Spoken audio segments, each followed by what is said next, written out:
ডাকে ডাকে কয়, ও বাদশা, তুমি কি জানো না, তুমি কি বুঝো না, গতকালকে আমার আখলিয়া 1 টাকা দিয়ে ঘর কিনে কি একটা পুরস্কার পেয়েছে। ও দুনিয়ার মানুষ রে, আমি আপনাদেরকে ঘটনা দ্বারা যা বুঝাইতে চাইতেছি, ইমানের পাওয়ারটা হলো এমন। কারণ বাদশা হারুনের রশিদের স্ত্রী প্রথম দিন 1 টাকা দিয়ে ঘর কিনেছিলেন ওই অট্টালিকা না দেখে, কিন্তু আজকে বাদশা হারুন রশিদ যেই ঘরটা, বালির ঘরটা বাহরুল পাগল থেকে কিনতে চাইতেছে, এর কারণ হলো তিনি ওই ইমানের পাওয়ারটা দেখার পর ওই ঘরটা কিনতে চাইতেছে। আর এই দুনিয়ার মানুষ, আজকে আমাদের মধ্যে অনেক মানুষ এমন আছে তাদেরকে যদি আমরা নামাজের দাওয়াত দেই, তারা বলবে আমি নামাজ না পড়লেও আমার ইমান ঠিক আছে। ও দুনিয়ার মানুষ, একটু গভীর মনোযোগ দিয়ে শুনবেন। আসলে যারা বলে আমি নামাজ পড়ি। আসসালামু আলাইকুম ওয়া রাহমাতুল্লাহি ওয়া বারাকাতুহু।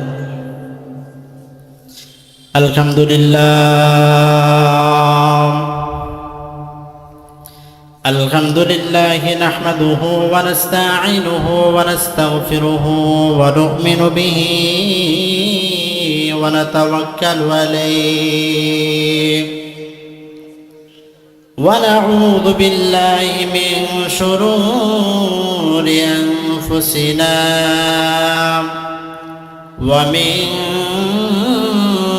সাইয়্যাতি আ'মালিনা। من يهده الله فلا مضل له ومن يضلله فلا هادي له ونشهد أن لا إله إلا الله وحده لا شريك له ونشهد أن سيدنا وسندنا وحبيبنا وطبيب قلوبنا ومولانا وأولانا محمدا عبده ورسوله أرسله بالحق بشيرا ونذيرا وداعيا إلى الله بإذنه وسراجا وقمرا منيرا. أما بعد فأعوذ بالله من الشيطان الرجيم. بسم الله الرحمن الرحيم. يا أيها الذين آمنوا توبوا إلى الله توبة نصوحا. صدق الله العظيم وصدق رسوله النبي الكريم ونحن على ذلك من الشاهدين والشاكرين والحمد لله رب العالمين. وقال رسول الله صلى الله عليه وسلم التائب من الذنب كمن لا ذنب له أو كما قال عليه الصلاة والسلام. شكر درود إبراهيم قري.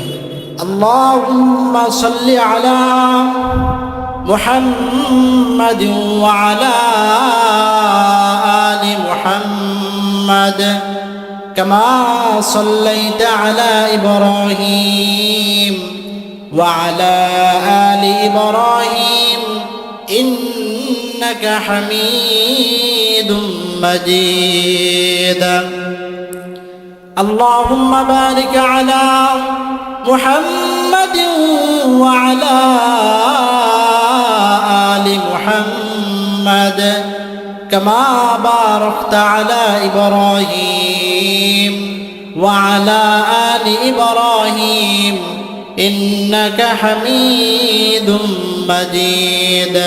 يا رب तरबुवद आज़मार बाद हक़ दाते पाके अल्लाहुस्समद यार बदबाद तरबुवद आज़मार बाद हक़ दाते पाके अल्लाहुस्समद यार बदाम रद्दुरा सूए जहीम यार ने को गिरता या बिनईम بلغ العلا بكماله كشف الدجى بجماله حسنت جميع خصاله صلوا عليه وآله بلغ العلا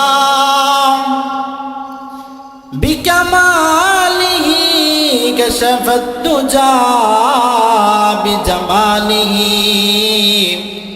حسنت جميع خصاله صلوا عليه وآله الحمد لله জামিয়া আরাবিয়া শাহ হাসানিয়া নাগলা ঠেঙ্গাবর মাদ্রাসা কর্তৃক আয়োজিত বাৎসরিক ইসলামী সম্মেলনের সম্মানিত সভাপতি সুদক্ষ পরিচালক বিজ্ঞ বিচারক মণ্ডলী বাংলার প্রত্যন্ত অঞ্চল থেকে আগত দিনদার ইমানদার পরহেজগার মুত্তাকি ভাইয়েরা পর্দার আড়ালের অন্তর্দৃষ্টি মা ও বোনেরা রব্বে কারিমের দরবারে শুকরিয়া আদায় করছি যে আল্লাহ সুবহানাহু ওয়া তাআলা আপনাকে আমাকে অনেক মানুষ থেকে যাচাই বাছাই করার পর মাজালিসুর রহমান রহমানের মজলিসে আসার এবং বসার মতো তৌফিক দান করেছেন। এজন্য রব্বে কারিমের দরবারে কারিমত শুকরিয়া আদায় করি পড়ি আলহামদুলিল্লাহ। মুহতারাম হাজরিন, আজকে আমরা যে মজলিসের মধ্যে উপস্থিত হয়েছি, আসমানের নিচে জমিনের উপরে আজকের এই মজলিসে চাইতে দামি কোনো মজলিস আর নাই। আজকে আপনি আমি যে এই মজলিসের মধ্যে উপস্থিত হতে পেরেছি, আমাদের মতো দামি লোক আর হতে পারে না। দেখেন, অনেক মানুষ ঘোরাফেরা করতেছে, আমরা মুষ্টিময় কতক মানুষ এখানে এসেছি। তো যারা আসতে পেরেছি তাদেরকে আল্লাহ তাআলা তৌফিক দান করেছে বিদায় আসতে পেরেছি, আর যারা আসতে পারে নাই বুঝতে হবে তাদেরকে তৌফিক দেয় নাই। প্রিয় হাজরিন, তো এতদিন পর্যন্ত আমরা শুনলাম যে আল্লাহ যদি তৌফিক দেয় তাহলে মানুষ আসতে পারে, আর যদি তৌফিক না দেয় তাহলে মানুষ আসতে পারে না। আসলে তৌফিক জিনিসটা কি, এটা কেমন? তৌফিক জিনিসটা কি, এটা কেমন? তো আসেন, তৌফিক কাকে বলে এতদিন তো আমরা শুধু মুখে মুখে শুনলাম, যদি তৌফিক দেয় তাহলে আসতে পারে, আর যদি তৌফিক না দেয় তাহলে আসতে পারে না। তাহলে আজকে আসেন একটু অন্যরকমভাবে বুঝি, একটা উদাহরণের মাধ্যমে বুঝি। তাহলে আপনাকে আমার কাছে আপনার আমার রব দয়া করে মায়া করে মোহাব্বত করে ভালোবেসে আজকে আসমানের নিচে জমিনের উপরে সবচাইতে দামি মজলিসের মধ্যে আসার এবং বসার তৌফিক দান করেছেন, এটা একটু মিসালের মাধ্যমে বুঝি। প্রিয় হাজির, আমাদের সকলেই জানা আছে আল্লাহ তাআলা এই দুনিয়ার মধ্যে অসংখ্য অগণিত নবী রাসূল পাঠিয়েছেন। কি বলেন? অসংখ্য অগণিত নবী রাসূল পাঠিয়েছেন। তন্মধ্যে একজন নবী ছিলেন হযরতে মূসা আলাইহিস সালাতু ওয়াস সালাম। আপনারা নাম শুনেছেন? কথা বলতে হবে, নাম শুনেছেন? তন্মধ্যে একটা নবী ছিলেন হযরতে মূসা আলাইহিস সালাতু ওয়াস সালাম। তো আমরা এই কথাটাও জানি, যত আম্বিয়া কেরাম ছিল তাদের মধ্যে থেকে হযরতে মূসা একটু ভিন্ন রকম ছিল।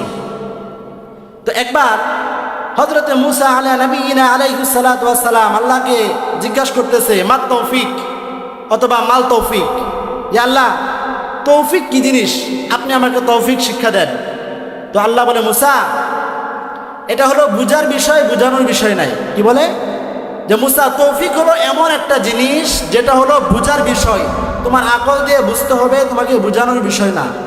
কিন্তু আমরা জানি হযরতে মূসা আলাইহিস সালাতু ওয়াস সালাম একটু ভিন্ন রকম নবী ছিলেন। তো উনি আল্লাহকে বলতেছে, না আল্লাহ আপনি আমাকে তৌফিক শিক্ষা দেন।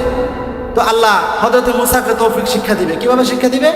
আল্লাহ হযরত মূসাকে ডাকে, ও মূসা তোমার নাম কি? কথাগুলো বুঝবেন। আল্লাহ হযরতে মূসাকে প্রথমবার ডাক দিল, ও মূসা তোমার নাম কি? হযরতে মূসা আলাইহিস সালাতু ওয়াস সালাম কথা বলে না। এবার দ্বিতীয়বার একটু ধমকের সুর দিলেন, ও মূসা তোমার নাম কি? হযরতে মূসা দ্বিতীয়বার কোনো কথা বলতে পারে না। তো এবার তৃতীয়বার আল্লাহ তাআলা আরেকটু ধমকের সুরে বললেন, ও মূসা তোমার নাম কি? আমি তোমাকে দুইবার ডাক দিলাম, তুমি কথা বলতেছো না কেন? এবার তৃতীয়বার যখন আল্লাহ ডাক দিলেন তখন হযরত মূসা বলে, আল্লাহ আমার নাম তো মূসা। তো আল্লাহ বলতেছেন, প্রথম আমি তোমাকে 2বার ডাক দিলাম, তুমি কথা কি জন্য বললে না? তো হযরত মূসা বলে, আল্লাহ প্রথম 2বার আপনি যখন ডাক দিয়েছেন তখন আমি কথা বলতে চেয়েছি, কিন্তু আমার মুখ থেকে কথা বের হয় নাই। তখন আল্লাহ তাআলা বলে, ও মূসা শুনো, তুমি যে তৌফিক শিখতে চেয়েছিলে, প্রথম 2বার আমি তোমাকে ডাক দিলাম, তুমি কথা বলার চেষ্টা করেছ, কিন্তু তোমার মুখ থেকে কথা বের হয় নাই, এর মানে হলো আমি আল্লাহ তোমাকে তৌফিক দেই নাই। সুতরাং যখন তৃতীয়বার আমি তোমাকে ডাক দিলাম আর তুমি আমার ডাকে সাড়া দিলা, এর মানে হলো আমি আল্লাহ তোমাকে কথা বলার তৌফিক দিয়েছি বিদায় তুমি আমার ডাকের মধ্যে সাড়া দিতে পেরেছ। তো এখন বুঝতেছেন তৌফিক কি জিনিস মুহতারাম হাজির। শুধু তৌফিকের বিষয় শেষ না, বরং আজকে আমরা যে মজলিসের মধ্যে উপস্থিত হয়েছি আমাদের দাম খুব বেশি। কেমন বেশি? যে এই যে আমরা ঠেঙ্গাবর মাদ্রাসা একটা মজলিসের মধ্যে উপস্থিত হয়ে গেছি, তো ফেরেশতারা চলে আসছে, ফেরেশতারা সব কিছু দেখতেছে। তো যখন কোনো মজলিসের মধ্যে আল্লাহ এবং তার রসুলের কথা হয়, কোরআনের কথা হয়, হিদায়াতের কথা হয়, ভালো কথা হয়, তখন ফেরেশতারা এই খবরটা নিয়ে আল্লাহ তাআলার মধ্যে চলে যায়। সকলে বলি সুবহানাল্লাহ। তো আল্লাহর কাছে গিয়ে বলে, আল্লাহ ঠেঙ্গাবর মাদ্রাসার মধ্যে তো কোরআনের আলোচনা হচ্ছে, হাদিসের আলোচনা হচ্ছে, তো আল্লাহ তাআলা তো জানে সব কিছু, জানেন না? অবশ্যই জানেন।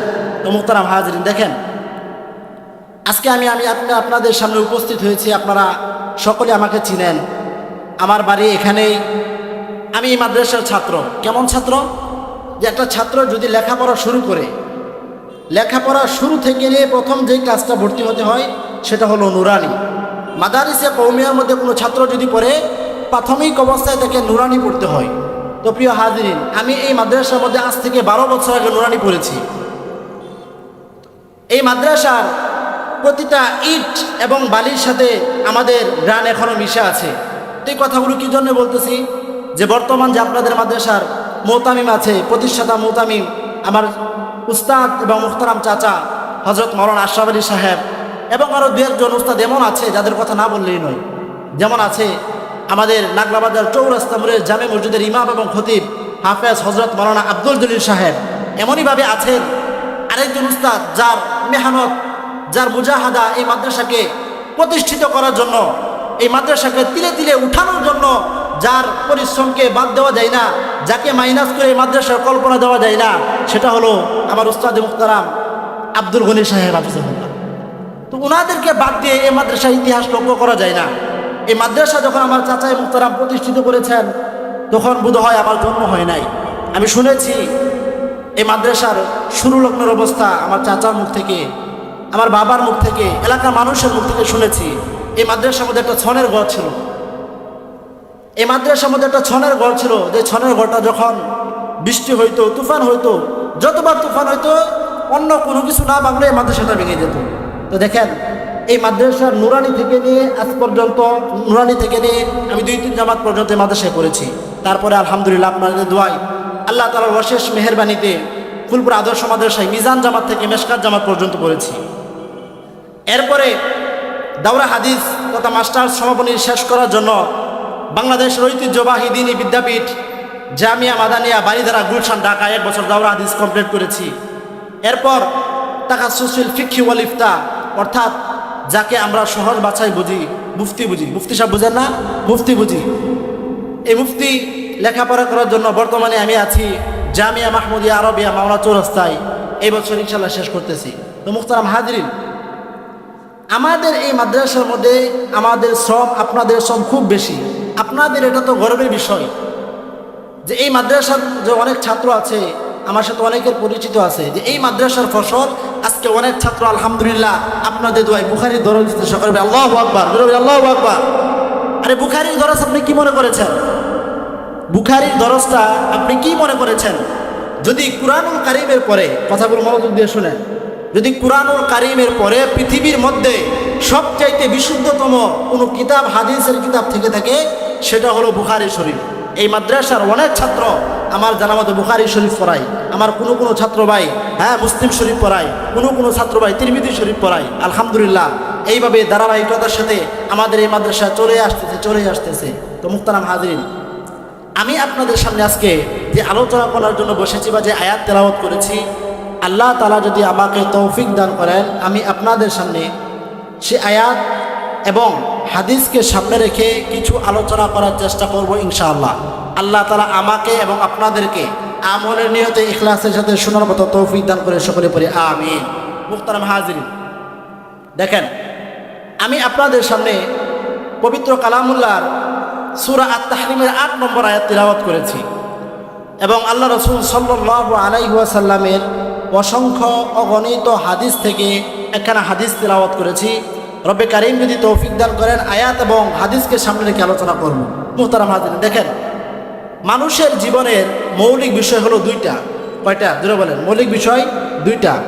এক নম্বর মৌলিক বিষয় হলো যে কোনো মানুষ নেক আমল করবে এবং গুনাহ থেকে বেঁচে থাকবে। যারা নেক আমল করবে এবং গুনাহ থেকে বেঁচে থাকবে তাদেরকে বলা হয় মুত্তাকি, পরহেজগার মানুষ।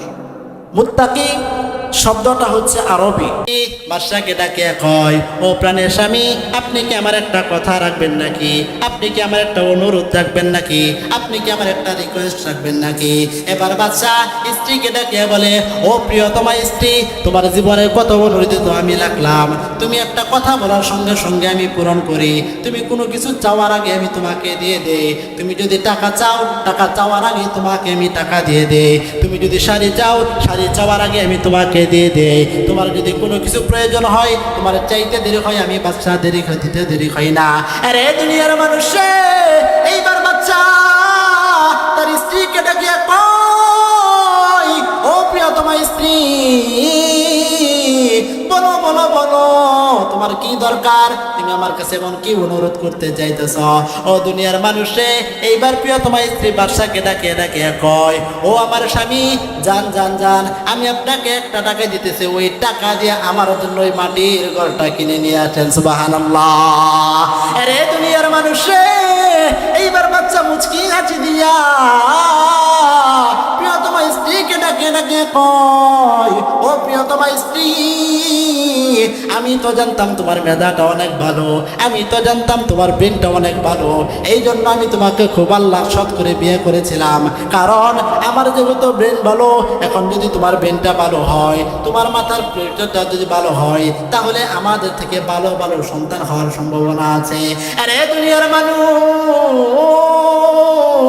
এইবার বাদশা তার স্ত্রীকে বলে, ও প্রিয়তমা স্ত্রী, আমি তোমাকে ঘরটা কিনে দেব ঠিক, কিন্তু ততদিন পর্যন্ত তোমার প্রতি আমার যে বিশ্বাস ছিল, তোমার প্রতি আমার যে ধারণা ছিল, আমি জানতাম তুমি যেহেতু আমার রাজার স্ত্রী, তোমার মতো জ্ঞানী মানুষ এই রাজ্যের মধ্যে নাই, তোমার মতো প্রখর মেধাবীর মানুষগুলি এই রাজ্যের মধ্যে নাই। ও প্রিয়তমা স্ত্রী, আজকে তুমি যে পরিচয় দিলা, 1 টাকা দিয়ে এই পাগলের ঘরটা তুমি কিনতে চাইলা, ও প্রিয়তমা স্ত্রী, আজকে আমার সেই ধারণাটা ভেঙে গেল, আমার সেই তোমার প্রতি যে বিশ্বাসটা ছিল সেটা ভেঙে গেল। কারণ দুনিয়ার মধ্যে এমন কোনো মানুষ নয় যে মানুষ 1 টাকা দিয়ে পাগলের বালির ঘরটা কিনবে। আরে দুনিয়ার মানুষে, এইবার বাদশা প্রিয়তমা স্ত্রীর কথাটাকে না ফেলিয়া 1 টাকা নিয়া আল্লাহর পাগল বাখলুলের কাছে যায়। যাওয়ার পর বাখলুলকে ডাকে ডাকে ডাকে ডাকে কয়, ও আল্লাহর পাগল বাখলুল, আমি তো তোমার এই ঘরটা কিনতে চাইছিলাম না, কিন্তু তোমার এই ঘরটা আমার প্রিয়তমা স্ত্রী কিনবে। এবার বাদশা 1 টাকা দিয়ে ওই আল্লাহর পাগল বাখলুলের কাছ থেকে বালির ঘরটা কিনে নিয়ে আসলো। আরে দুনিয়ার মানুষে, এইবার যখন রাতের বেলা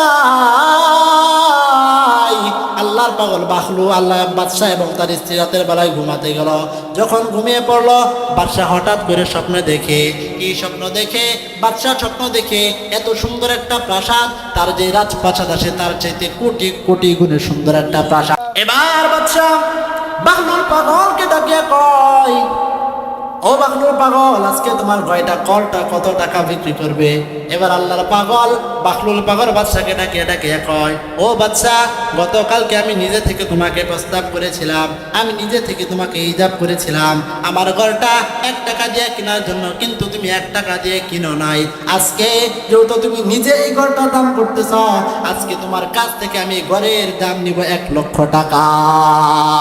আরে দুনিয়ার মানুষে, এইবার বাদশা একটু আশ্চর্য হইয়া বাখলুল পাগলকে ডাকে আর কয়, ও বাখলুল পাগল, গতকালকে তুমি এই ঘরটা নিজে থেকে আমার কাছে বিক্রি করার জন্য প্রস্তাব দিলে, আর দাম চাইলে 1 টাকা, কিন্তু আমি তোমার কথার মধ্যে কোনো গুরুত্ব দিলাম না, আমি তোমার কথার কোনো দাম দিলাম না, তোমার ঘরটাকে না কিনে আমি চলে গেলাম। কিন্তু আজকে কি এমন কাজ হলো যে কাজের কারণে 1 টাকার ঘর আজকে 1 লক্ষ টাকা তুমি দাম চাইতেছ? আরে নাগলার মানুষ রে, এইবার আল্লাহর পাগল বাহলুল পাগল বাদশা হারুন রশিদে ডাকে ডাকে কয়, ও বাদশা, তুমি কি জানো না, তুমি কি বুঝো না, গতকালকে আমার আখলিয়া 1 টাকা দিয়ে ঘর কিনে কি একটা পুরস্কার পেয়েছে। ও দুনিয়ার মানুষ রে, আমি আপনাদেরকে ঘটনা দ্বারা যা বুঝাইতে চাইতেছি, ইমানের পাওয়ারটা হলো এমন।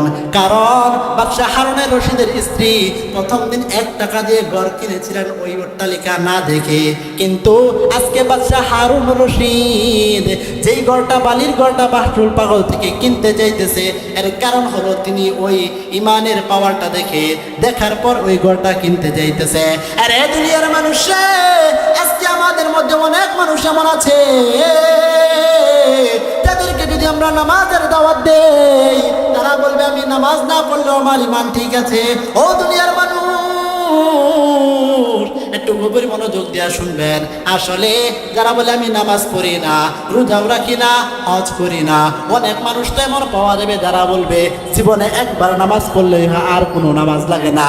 ও দুনিয়ার মানুষ, আজকে আপনি ইমানদার হইলাম, কিন্তু আপনার আমার ইমান আমাকে মসজিদ পর্যন্ত নিয়ে যেতে পারে না, আপনার আমার ইমান আপনাকে মসজিদ পর্যন্ত নিয়ে যেতে পারে না, নামাজ আদায় করাইতে পারে না। আরে দুনিয়ার মানুষ রে, এই ইমানের জন্য আপনার আমার নবী, রহমতের নবী, বরকতের নবী কত কষ্ট করেছেন জানেননি? ও দুনিয়ার মানুষ, যখন ইমানের দাওয়াত দেওয়ার পূর্বে মক্কার শরীফের মধ্যে যখন মুহাম্মদ আরবি মানুষকে দিনের দাওয়াত দেয় নাই, বরং তিনি মক্কার মধ্যে বসবাস করতেছেন, নবুয়তের পূর্বে মক্কার সমস্ত মানুষ আমার নবীকে আল আমিন বিশ্বাসী বলেছেন। কথা বলেন ঠিক কি না? আরে দুনিয়ার মানুষ, এইবার কোন আমার নবী মক্কার মানুষদেরকে ডাকিয়ে ডাকিয়া ইমানের দাওয়াত তাদেরকে দিতেছে, দিনের দাওয়াত তাদেরকে দিতেছে, তখন মানুষ তাদেরকে মিথ্যাবাদী বলে সাব্যস্ত করেছে। ও দুনিয়ার মানুষ, আজকে আপনি ইমানদার হইলাম, কিন্তু আপনার আমার ইমানের তেমন পাওয়ার নাই। ও দুনিয়ার মানুষ, আজকে আপনি ইমানদার হইলাম ঠিক, 500 টাকার জন্য আপনি আমার ইমানকে বিক্রি করে দেয়। আরে দুনিয়ার মানুষ, সামনে নির্বাচন হইতেছে, এই নির্বাচনের মধ্যে দেখা যাবে 500 টাকা 1000 টাকার জন্য আপনি আমি ইমানকে বিক্রি করিয়া দিব। ও দুনিয়ার মানুষ, আমি আপনাদেরকে বলি, এই 500 টাকার 1000 টাকার জন্য আপনি আমার ইমানকে বিক্রি করিয়েন না। কারণ একটা মানুষ যদি সারা জীবন নেক আমল করে আর মৃত্যুর পূর্বে যদি ইমান হারা হয়ে মৃত্যুবরণ করে, ওই মানুষটা মরতে দেরি হবে, কিন্তু জাহান্নামের মধ্যে যেতে দেরি হবে না। আরে দুনিয়ার মানুষ, এই যে সামনে বাংলাদেশের নির্বাচন হইতেছে, একদল আপনার কাছে এসে বলবে, ভাই আপনি আমাকে ভোটটা দিন, আপনাকে 500 টাকা দিল, এবার আপনি আমি ইমানদার হইলাম, ওই 500 টাকা রাখার পর আরেক দল আইলো, আবার পরে বলতেছে ভাই আপনি আমাকে ভোটটা দিয়ে দেন, আমি আপনাকে 1000 টাকা দেব। আরে দুনিয়ার মানুষ, এমন অনেক মানুষ পাওয়া যাবে যারা 500 টাকার কারণে, 1000 টাকার কারণে মহামূল্যবান ইমানকে বিক্রি করিয়া জাহান্নামের ফয়সালা হয়ে যাচ্ছে। কথা বলেন ঠিক কিনা? আরে দুনিয়ার মানুষ, আমি আপনাদেরকে বুঝাইতে চাই, কোনো মানুষ যদি সারা জীবন নেক আমল করে আর মৃত্যুর পূর্বে যদি ইমান হারা হয়ে মৃত্যুবরণ করে, ওই মানুষটা মৃত্যুবরণ করতে দেরি হবে, কিন্তু জাহান্নামের মধ্যে যেতে দেরি হবে না। নাউজুবিল্লাহ। আরে দুনিয়ার মানুষে, এমনই ভাবে একটা ঘটনা ঘটেছে। একজন বড় লেখক ছিলেন, খুব বড় বিশ্বস্ত লেখক ছিলেন, অনেকগুলো কিতাবের তাফসীর লিখেছে। যেই কিতাবের তাফসীর পড়িয়া আজকে আমরা কোরআনের মজমার মধ্যে তাফসীর করি, কোরআনের আলোচনা করি। এমন একটা মুফাসসিরের সামনে যখন মৃত্যুর সময় ঘনিয়ে আসে, শয়তান আইসা ওই মুফাসসিরকে ডেকে ডেকে কয়, ও মুফাসসির, তুমি যে একটা বিশ্বাস নিয়ে মৃত্যুবরণ করতেছ, তুমি যে একটা ধারণা নিয়ে মৃত্যুবরণ করতেছ, কি ধারণা? তোমার ধারণা হলো আল্লাহ এক, আল্লাহ ছাড়া কোনো মাবুদ নাই, আল্লাহ ছাড়া কোনো মাশুক নাই। আরে দুনিয়ার মানুষ, আপনার আমার ইমানটা যদি দুর্বল হয়, আপনার আমার ইমানের পাওয়ার যদি না থাকে, আপনার আমার ইমানটা যদি সাহাবায়ে কেরামের ইমানের মতো না হয়, আপনার আমার ইমানটা যদি আম্বিয়া কেরামের ইমানের মতো না হয়, ওই শয়তানের ধাক্কার পড়ার সঙ্গে সঙ্গে আপনার আমার ইমান ভেঙে যাবে। ও দুনিয়ার মানুষ, আর যদি আপনার আমার ইমানটা ভেঙে যায়, আপনি আমি মৃত্যুবরণ করতে দেরি হবে, কিন্তু জাহান্নামের ফয়সালা হতে দেরি হবে না। নাউজুবিল্লাহ। আরে দুনিয়ার মানুষে ওই মুফাসসির এত বড় একজন মুফাসসির ছিলেন, যার তাফসীরে কিতাব লিখিয়া লিখিয়া পড়িয়া বর্তমান জামানার মুফাসসিররা কোরআন মাহফিলের মধ্যে ওয়াজ করে। ওই মুফাসসিররা যখন মৃত্যুর সময় গনে আসে, শয়তান ওই মুফাসসিরের কাছে আসলো, আসিয়া মুফাসসিরকে ডাকে কয়, ও মুফাসসির, তুমি যে আল্লাহ এক, আল্লাহ ছাড়া কোনো মাবুদ নাই, আল্লাহ ছাড়া কোনো মাবুদ নাই, আল্লাহ ছাড়া কোনো মাশূক নাই, এই বিশ্বাস নিয়ে মরতেছ, তোমার কাছে কি প্রমাণ আছে নাকি আল্লাহ এক? তুমি এটা প্রমাণ করতে পারবে নাকি? মুফাসসির শয়তানকে ডেকে বলতেছে, শয়তান শোনো, আমি আল্লাহ তাআলার একত্ববাদ সম্পর্কে অনেকগুলো হাদিস তাফসীরের কিতাব লিখলাম, অনেক কোরআনের আয়াত তাফসীর করলাম, যেই কাজ করে সারা জীবনটা আমি পার করে দিলাম, এখন আমার মৃত্যুর সময় ঘনিয়ে এসেছে, এখন তুমি আমাকে বলতেছ যে আল্লাহ এক, এটা আমি প্রমাণ করতে পারবো কি পারবো না? তারা হাজিরিন, ওই মুফাসসিরের নাম ছিল ইমাম ফখরুদ্দিন রাজি রাহমাতুল্লাহ। আল্লাহু আকবার, আল্লাহু আকবার। আরে দুনিয়ার মানুষের, এবার যখন শয়তান মুফাসসিরের কাছে আসলো, আসার পর মুফাসসিরকে বলতেছ, মুফাসসির, তুমি যে একটা ধারণা নিয়ে মৃত্যুবরণ করতেছ, তুমি যে একটা বিশ্বাস নিয়ে মৃত্যুবরণ করতেছ, আল্লাহ এক, আল্লাহ ছাড়া কোনো মাবুদ নাই, আল্লাহ ছাড়া কোনো মাশূক নাই, ও মুফাসসির, তুমি কি প্রমাণ করতে পারবে আল্লাহ এক, আল্লাহ ছাড়া কোনো মাবুদ নাই? আরে নাগলার মুসলমান, এই আমার আব্বা জান, এবার ইমাম ফখরুদ্দিন রাজি রাহমাতুল্লাহি আলাইহি মুচকি হাসিয়া শয়তানকে বলে, শয়তান, তুমি আমাকে মৃত্যুর আগ মুহূর্তের সময় হাসাইলা। কেমন হাসাইলা? কারণ আমি ইমাম ফখরুদ্দিন রাজি রাহমাতুল্লাহি আলাইহির মতো বড় মুফাসসির সেই সময় আর ছিল না, আমার মতো বড় মুফাসসির এই দেশের মধ্যে নাই, আমার মতো বড় আলেম সেই দেশের মধ্যে নাই। আরে শয়তান, শুনো শুনো শুনো, আমার লিখিত তাফসীরের কিতাব দেখিয়া আমার মৃত্যুর পর উলামায়ে কেরাম মানুষদেরকে কোরআনের তাফসীর বোঝাবে, মানুষদেরকে কোরআনের কথা শোনাবে। ও শয়তান, আমি তোমাকে চ্যালেঞ্জ করলাম, আল্লাহ এক, আল্লাহ ছাড়া কোনো মাবুদ নাই। এবার শয়তান আর ইমাম ফখরুদ্দিন রাজি রাহমাতুল্লাহি আলাইহির কাছে ডিবেট শুরু হয়ে গেল, তর্ক বিতর্ক শুরু হয়ে গেল। তর্ক বিতর্কের একটা নিয়ম হচ্ছে, আমি একটা দলিল দিব আল্লাহর পক্ষে, আপনি একটা দলিল দিবেন আল্লাহর বিরুদ্ধে। আমি যদি আপনার দলিলটাকে খণ্ডন করতে না পারি, ভাঙতে না পারি, তাহলে আমি যেটা বলছি সেটা আপনাকে মেনে নিতে হবে। তাহলে এবার বুঝেন, ইমাম ফখরুদ্দিন রাজি রাহমাতুল্লাহি আলাইহি হলেন আল্লাহর পক্ষে, আল্লাহ এক, আল্লাহ ছাড়া কোনো মাবুদ নাই, এটার পক্ষে হলো ইমাম ফখরুদ্দিন রাজি রাহমাতুল্লাহি আলাইহি। আর ওনার বিপক্ষে আছে শয়তান। শয়তানের বিশ্বাস কি? শয়তানের বিশ্বাস হলো আল্লাহ ছাড়াও মাবুদ আছে, আল্লাহ এক না। এবার ইমাম ফখরুদ্দিন রাজি রাহমাতুল্লাহি আলাইহি এবং শয়তান তারা ডিবেটের মধ্যে লেগে গেছে, তারা বহসের মধ্যে লেগে গেছে।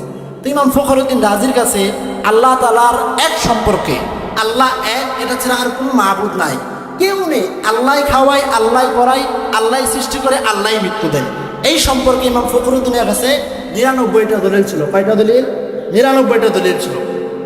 তো ইমাম ফখরুদ্দিন রাজি রাহমাতুল্লাহি আলাইহি আল্লাহর পক্ষে দলিল দিচ্ছেন, আর শয়তান আল্লাহ তাআলার বিপক্ষে দলিল দিচ্ছেন। এবার ইমাম ফখরুদ্দিন রাজি আর শয়তানের মধ্যে বহস চলতে ইমাম ফখরুদ্দিন রাজি আল্লাহর পক্ষে আর শয়তান হলো আল্লাহর বিপক্ষে। আরে দুনিয়ার মানুষে, এইবার শয়তান একটা দলিল দেয়, আল্লাহ ছাড়ার কোনো মাবুদ নাই। আবার ইমাম ফখরুদ্দিন রাজি রাহমাতুল্লাহি আলাইহি, আপনার আমার ইমাম, সেই সময়ের বিখ্যাত ইমাম, সেই সময়ের সবচাইতে পাওয়ারফুল এবং সবচাইতে বড় ইমাম ছিল ইমাম ফখরুদ্দিন রাজি রাহমাতুল্লাহি আলাইহি। তিনি শয়তানকে দলিল দেব, শয়তান শুনো, আমি ইমাম ফখরুদ্দিন দলিল দিলাম যে আল্লাহ এক, আল্লাহ ছাড়া কোনো মাবুদ নাই। এবার শয়তান বিপক্ষ থেকে দলিল দেয়, ও ইমাম ফখরুদ্দিন, তুমি যে কথা বলতেছো তোমার কথা মিথ্যা, আল্লাহ ছাড়া আরো কোনো মাবুদ আছে। আরে দুনিয়ার মানুষ, এইবার ইমাম ফখরুদ্দিন রাজি এবং শয়তানের মধ্যে এমন প্রশ্ন চলতেছে, ডিবেট চলতেছে। দিতে দিতে দিতে ইমাম ফখরুদ্দিন রাজি রহমাতুল্লাহি আলাইহি যখন ৯৮টা দলিল আল্লাহর পক্ষে দিয়ে দিলেন, আর শয়তান ৯৮টা দলিলকে তারা বিখণ্ড করিতে ফেললো। আরে দুনিয়ার মানুষ, ইমাম ফখরুদ্দিন রাজি রহমাতুল্লাহি আলাইহি এর একটা কথা মনে ছিল না। কি কথা? ইমাম ফখরুদ্দিন রাজি রহমাতুল্লাহি আলাইহি কথাটা স্মরণ ছিল না, কারণ শয়তান ছিল মুআল্লিমুল মালায়েকা, ফেরেশতাদের শিক্ষক ছিল। এবার যখন ইমাম ফখরুদ্দিনের উস্তাদ তিনি দেখতে পেলেন তার এত বড় শাগরেদ, এত বড় ছাত্র একটা বিপদের মধ্যে পড়েছে, একটা মুসিবতের মধ্যে পড়েছে, মৃত্যুর সময় এসে গেছে, এবার শয়তান থেকে সর্বোচ্চ দুঃখাটা দেওয়া শুরু করলো। এবার ওই উস্তাদ কাশফের মাধ্যমে দেখতে পেলেন ছাত্র এবং শয়তান একটা ডিবেটের মধ্যে তৈরি করে গিয়েছে। আরে দুনিয়ার মানুষে, এইবার ইমাম ফখরুদ্দিন রাজি রহমাতুল্লাহি আলাইহির উস্তাদ ইমাম ফখরুদ্দিন রাজি রহমাতুল্লাহি আলাইহিকে কাশফের মাধ্যমে বলতেছে, ও ফখরুদ্দিন, তোমার কি মনে নাই? তোমার কি মাথার মধ্যে স্মরণ নাই? তোমার কি হুঁশ নাই? তুমি শয়তানের মধ্যে ডিবেটের জন্য কেন গেলা? শয়তানের সঙ্গে বহসের মধ্যে কেন গেলা? কারণ আল্লাহ শয়তানকে যেই পরিমাণ জ্ঞান দান করেছে, তোমাকে আমাকে সেই পরিমাণ জ্ঞান দান করেন নাই। কারণ শয়তান ছিল মুআল্লিমুল মালায়েকা, ফেরেশতাদের শিক্ষক ছিল শয়তান, আর তুমি আমি হলাম তো সাধারণ মানুষ। আরে দুনিয়ার মানুষে, এইবার ইমাম ফখরুদ্দিনের উস্তাদ ইমাম ফখরুদ্দিনকে ডাকিয়ে ডাকিয়ে কয়, ও ইমাম ফখরুদ্দিন, শুনো শুনো, তুমি যদি শয়তানের সঙ্গে ডিবেটের মধ্যে পতিত হয়ে যাও, তুমি যদি শয়তানের সঙ্গে বহসের মধ্যে পতিত হয়ে যাও, তাহলে তুমি শয়তানের সঙ্গে আল্লাহ এক এই পক্ষে দলিল দিয়ে পারবে না। যতগুলা দলিল দিবা সব দলিল শয়তান খণ্ডন করে দিবে। ও ইমাম ফখরুদ্দিন রাজি, তোমার কাছে ৯৯টা দলিল ছিল আল্লাহর পক্ষে, ৯৮টা দলিল তুমি শয়তানের সামনে পেশ করলা, তোমার ৯৮টা দলিল মুহূর্তের মধ্যে শয়তান খণ্ডন করে দিল। ও ইমাম ফখরুদ্দিন রাজি, শুনো শুনো, তুমি শয়তানের সঙ্গে আর বহসের মধ্যে যেও না, কারণ তুমি যদি শয়তানের সঙ্গে বহসের মধ্যে যাও, আর যদি তুমি শয়তানের সঙ্গে হেরে যাও, তোমার মৃত্যুর সময় গুনে এসেছে। তুমি যদি তার সঙ্গে বহসের মধ্যে যাও আর সে তোমাকে হারিয়ে দেয়, তোমার মৃত্যুবরণ করতে দেরি হবে, কিন্তু তুমি জাহান্নামের মধ্যে যেতে দেরি হবে না। আরে দুনিয়ার মানুষে, এইবার ইমাম ফখরুদ্দিন রাজি রহমাতুল্লাহি আলাইহির উস্তাদ ইমাম ফখরুদ্দিনকে ডাকে কয়, ও ফখরুদ্দিন, তুমি শয়তানকে বলে যাও, ও শয়তান, তুমি মানো বা না মানো, তুমি বিশ্বাস করো বা না করো, তোমার বিশ্বাস করলেও আমার কিছু যায় আসে না, তুমি বিশ্বাস না করলেও আমার কিছু যায় আসে না। ও শয়তান, শুনো শুনো শুনো, তোমার কথা আমি বাদ দিলাম, বেলা দলিলে বললাম আমি আল্লাহ এক। এবারে তুমি শয়তান কেমন করো, প্রমাণ করো যে আল্লাহ ছাড়া আর কোনো মাবুদ নাই। আরে দুনিয়ার মানুষ রে, আমি আপনাদেরকে ঘটনা কি জন্য শুনাইলাম, কারণ আমি কুরআনুল হাকিমের মধ্য থেকে সূরা তাহরিমের ৮ নম্বর আয়াতটা তিলাওয়াত করলাম। ও দুনিয়ার মানুষ, ওই আয়াতের মধ্যে আপনাকে আমাকে আমার আল্লাহ ডাকে ডাকে ডাকে ডাকে কয়, ইয়া আইয়ুহাল্লাযীনা আমানু, হে ঈমানদারগণ, তুবু ইলাল্লাহি তাওবাতান নাসুহা, তোমরা আল্লাহ তাআলার কাছে তওবায়ে নাসুহা করো। কেন করবা? যদি আমি আল্লাহর কাছে তওবায়ে নাসুহা করো, পরিপূর্ণ তওবা করো, সঠিক তওবা করো, আমি আল্লাহ তোমাদেরকে মাফ করে দিব। আরে দুনিয়ার মানুষ, একটু গভীর মনোযোগ দিয়ে শুনবেন। মানুষকে সৃষ্টি করার পিছনে কারণ হলো মানুষ আল্লাহর ইবাদত করবে, কিন্তু মানুষ আল্লাহর ইবাদত করবে, ফেরেশতারাও তো আল্লাহর ইবাদত করে। এবার আল্লাহ যখন মানুষ সৃষ্টি করার জন্য ফেরেশতাদের সঙ্গে পরামর্শ করলেন, ফেরেশতাদের সঙ্গে মশওয়ারা করলেন। আল্লাহ ফেরেশতাদেরকে ডাকে ডাকে ডাকে ডাকে কয়, ও ফেরেশতারা, আমি তো দুনিয়ার মধ্যে আমার মানুষ সৃষ্টি করতে চাই। এবার ফেরেশতারা আল্লাহকে ডাকে কয়, ও আল্লাহ, আপনি দুনিয়ার মধ্যে মানুষ কেন সৃষ্টি করবেন? আমরাই তো আপনার ইবাদতের জন্য যথেষ্ট। আরে দুনিয়ার মানুষ রে, একটু গভীর মনোযোগ দিয়ে শুনেন। ওই সময় আপনাকে আমাকে আমার আল্লাহ কতটুকু দাম দিলেন। আমার আল্লাহ ফেরেশতাদের কথাটাকে বাদ দিয়া, ফেরেশতাদের কথাটাকে মাইনাস করিয়া আমার আল্লাহ বলে, ইন্নী আলামু মা লা তা'লামুন। ও ফেরেশতারা শুনো, আমি আল্লাহ যা জানি তোমরা তা জানো না, আমি আল্লাহ যা বুঝি তোমরা তা বুঝো না। আরে দুনিয়ার মানুষে, আপনাকে আমাকে সৃষ্টি করার পিছনে ফেরেশতাদের কোনো মতামত ছিল না, বরং তারা ফেরেশতাদেরকে বলল, আল্লাহ, আপনি যদি মানুষ সৃষ্টি করেন, দুনিয়ার মধ্যে যাবে, যাই যাইয়া তারা মারামারি করবে, কাটাকাটি করবে, রক্তপাতের সৃষ্টি করবে। বরং আপনার ইবাদতের জন্য আমরা যথেষ্ট মানুষ তৈরি করার কোনো দরকার নাই। আরে দুনিয়ার মানুষে, আমার আল্লাহ আপনাকে আমাকে এইভাবেই সৃষ্টি করেছেন। আপনার আমার ভিতরে গুনাহের চাহিদা দিয়েছেন, আবার পিছন থেকে শয়তানকে পাওয়ার আমার আল্লাহ দিয়ে দিয়েছেন। তুমি মানুষদেরকে গুনাহের দিকে উস্কানি দিবে।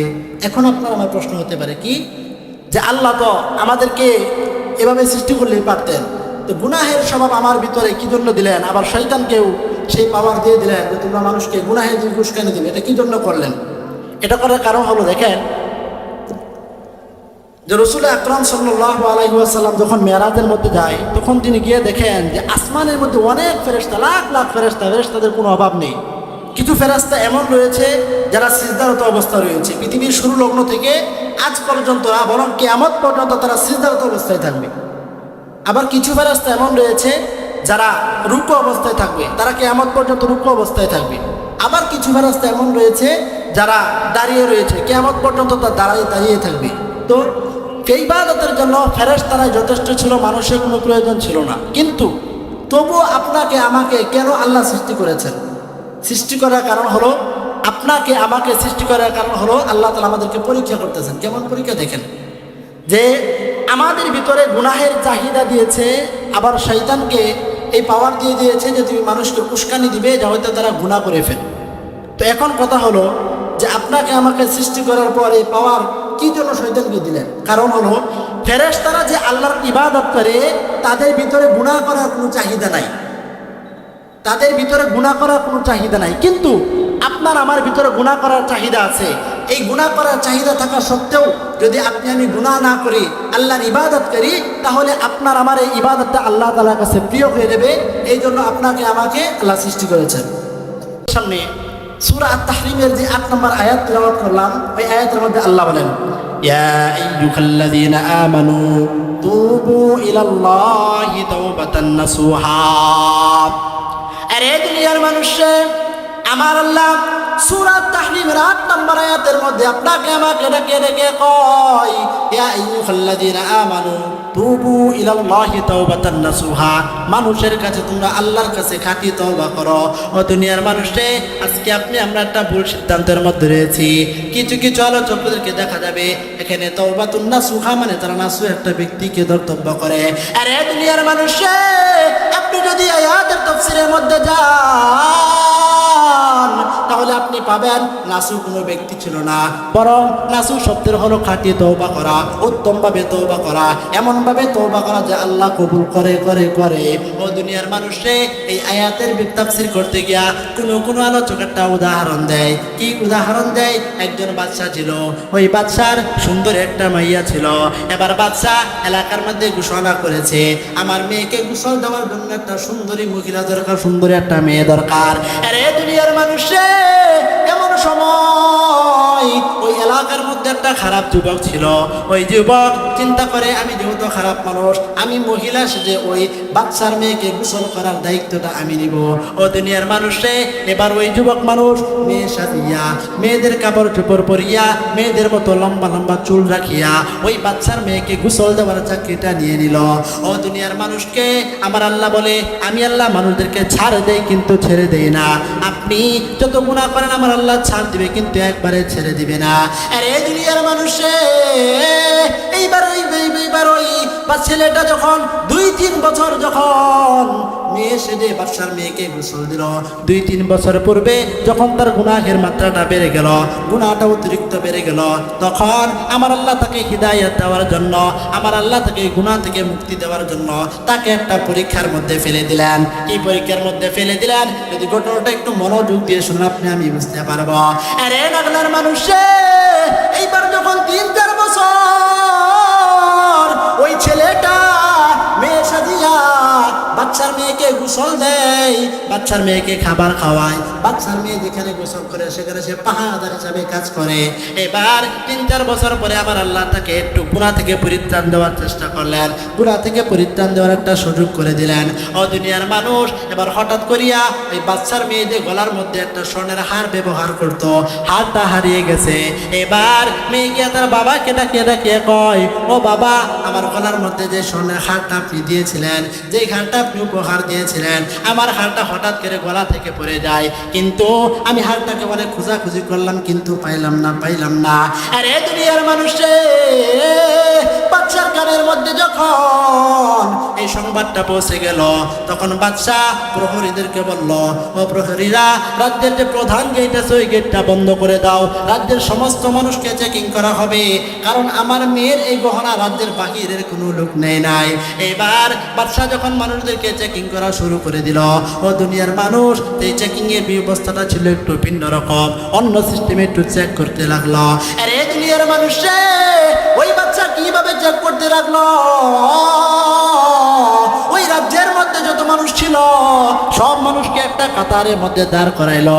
দাঁড় করানোর পর সমস্ত মানুষের কাপড়গুলো খুলিয়া উলঙ্গ করিয়া তাদেরকে চেক করতেছে, কারণ কোনো মানুষ হতে পারে এই গলার হারটা তাদের একটা কাপড়ের নিচে লুকিয়ে রেখেছে।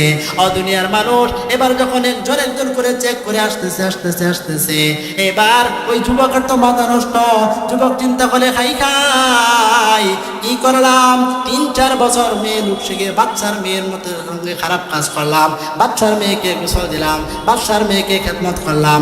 আরে দুনিয়ার মানুষে, এই তো ঘটনা দ্বারা আমি আপনাদেরকে বুঝাইতে চাই, আপনি যদি আল্লাহর কাছে তওবা নাসুহা করেন, পরিপূর্ণ তওবা করেন, তাহলে আমার আল্লাহ আপনার তওবাটা কবুল করবে। ও দুনিয়ার মানুষে, এইবার যখন বাচ্চা চেকিং করা শুরু করে দিলেন, ওই বান্দাটা ওই চেকিং এর কাতারের মধ্যে দাঁড়ায় দেয়া আল্লাহর কাছে কান্না করে আর বলে, ও রব, ও আমার মালিক, তুমি তো জানো আজকে যদি আমি ধরা পড়ে যাই, আমার মৃত্যুদণ্ড ছাড়া আর কোনো উপায় নাই, কারণ আমি যেই বড় গুনাহ করেছি, যেই বড় অপরাধ আমি করেছি, আমার মতো অপরাধী কোনো এই রাজ্যের মধ্যে আর নাই। আরে দুনিয়ার মানুষে, এই বড় যুবক চেকিং এর কাতারের মধ্যে দাঁড়াইয়া কান্না করতেছে, আল্লাহকে বলতেছে, আল্লাহ, এই মুসিবত থেকে, এই সংকটময় সময় থেকে আপনি আমাকে মৃত্যু দেন। ও রব, ও মালিক, আমি আপনার কাছে তওবা করতেছি, আমার জীবনে আমি আর কোনোদিন গুনাহ করব না। আরে নাগলার মুসলমান, একটু গভীর মনোযোগ দিয়ে শুনবেন আর একটু বোঝার জন্য চেষ্টা করবেন। এবার বাচ্চা যখন চেক করতে যুবকের কাছে 2জন লোক আছে, এমন সময় আমার আল্লাহ হযরতে জিবরাইল আলাইহিস সালাতু ওয়াস সালামকে পাঠায় দেয়। আমার আল্লাহ হযরতে জিবরাইলকে ডাকে কয়, ও জিবরাইল, যাও, আমার এই বান্দা খাঁটি তওবা করেছে, আমি আল্লাহ তার তওবা করেছে। সকলে বলি আল্লাহু আকবার। আরে দুনিয়ার মানুষে, এইবার যখন বান্দাটা খাঁটি তওবা করলো, আল্লাহর কাছে কান্নাকাটি করা শুরু করে দিল, এবার আল্লাহ তার তওবা কবুল করিয়া স্বয়ং জিবরাইল আলাইহিস সালাতু ওয়াস সালামকে ওই হারটা দিয়ে পাঠিয়ে দিলেন। তে বললেন যে ওই হারটা গিয়ে সন্ধান দাও অমুক জায়গায়। এবার এক কর্মচারী গিয়া দেখে রাজার মেয়ে যেই ছাদের মধ্যে খেলা করত, ওই ছাদের মধ্যে ওই হারটা পড়িয়া রয়েছে। এই হারটা পাওয়ার পর বাদশাকে একজন জানায় দিল, বাদশা সাহেব, হার পাওয়া গেছে, এখন আর চেকিং করার দরকার নাই। ও দুনিয়ার মানুষ, আমি আপনাদেরকে বুঝাইতে চাই, ওই যুবক ভাবে যেইভাবে তওবা নাসুহা করেছে, পরিপূর্ণ তওবা করেছে, আপনি আমি যদি সেইভাবে পরিপূর্ণ তওবা করতে পারি, আপনার আমার তওবা কবুল করবেন। জুড়ে বলেন, তিনি কে? মুহতারাম হাজিরিন, আরেকজন আলোচক চলে এসেছেন, সম্ভবত উনি আজকের প্রোগ্রামের সহ সভাপতি। তো যে আলোচনাগুলো করলাম, আল্লাহ তাআলা আমাদের সকলকে আমল করার মতো তৌফিক দান।